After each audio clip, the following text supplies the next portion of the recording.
Hello everyone, welcome to my YouTube channel RJ teaching and learning point. आज के session में हम discuss करेंगे चाइल्ड पेडागोजी के एक बहुत ही इंपॉर्टेंट टॉपिक डेवलपमेंट यानी विकास के बारे में कि आखिर डेवलपमेंट क्या होता है और किस तरीके से आगे बढ़ता है। तो डेवलपमेंट एक सीक्वेंशियल यानी एक प्रॉपर ऑर्डर को फॉलो करने वाली और प्रोग्रेसिव यानी निरंतर चलने वाली प्रोसेस है जो लाइफ के अलग अलग स्टेजेस जैसे चाइल्डहुड, एडोलसेंस, एडल्टहुड और ओल्ड एज से होते हुए आगे बढ़ती है। ये प्रोसेस इरिवर्सिबल होती है, यानी इसे किसी भी स्थिति में पीछे नहीं किया जा सकता।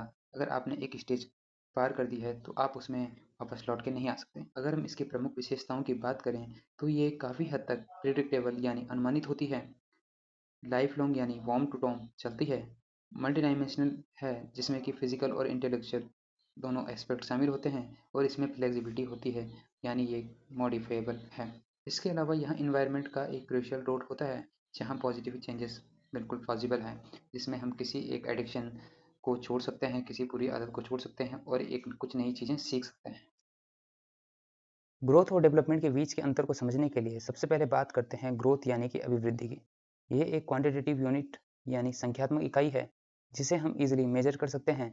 ये सीधे तौर पर हमारे फिजिकल चेंजेस से जुड़ी होती है जो बॉडी की स्ट्रक्चरल फॉर्म और बनावट को दिखाती है।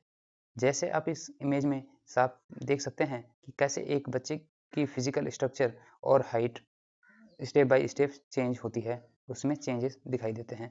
वहीं दूसरी तरफ अगर हम डेवलपमेंट की तरफ आएँ तो इसके मेन कंपोनेंट्स में ग्रोथ, मैच्योरेशन और लर्निंग तीनों आते हैं जिसे हम डायरेक्टली मेजर नहीं कर सकते। इसके लिए प्रॉपर असेसमेंट और ऑब्जर्वेशन की ज़रूरत पड़ती है। ये एक क्वालिटेटिव यानी गुणात्मक प्रक्रिया है जहाँ मैच्योरेशन सीधे तौर पर हमारी हेरिडिटी यानी आनुवंशिकता से जुड़ी होती है। ग्रोथ और डेवलपमेंट के बाद अब आते हैं इसके मेन डोमेन्स यानी टाइप्स पर, जिसे आप याद रख सकते हैं पी सी एस सी से, जिसमें पी से फिजिकल, सी से कॉग्निटिव, एस से सोशल और ई से इमोशनल डेवलपमेंट शामिल होता है। साथ ही यहाँ लर्निंग का मतलब होता है परमानेंट चेंज इन बिहेवियर यानी हमारे व्यवहार में स्थायी परिवर्तन। अब अगर हम सीधे तौर पर फिजिकल डेवलपमेंट यानी शारीरिक विकास की बात करें तो ये सीधे तौर पर फिजिकल चेंजेस से जुड़ा होता है। इसके अंदर आता है मोटर डेवलपमेंट यानी गत्यात्मक विकास, जो दो टाइप का होता है। पहला, ग्रॉस मोटर स्किल्स। इसमें हमारी बॉडी के लार्जर मूवमेंट्स इन्वॉल्व होते हैं जैसे कि रनिंग, ड्राइविंग, स्विमिंग।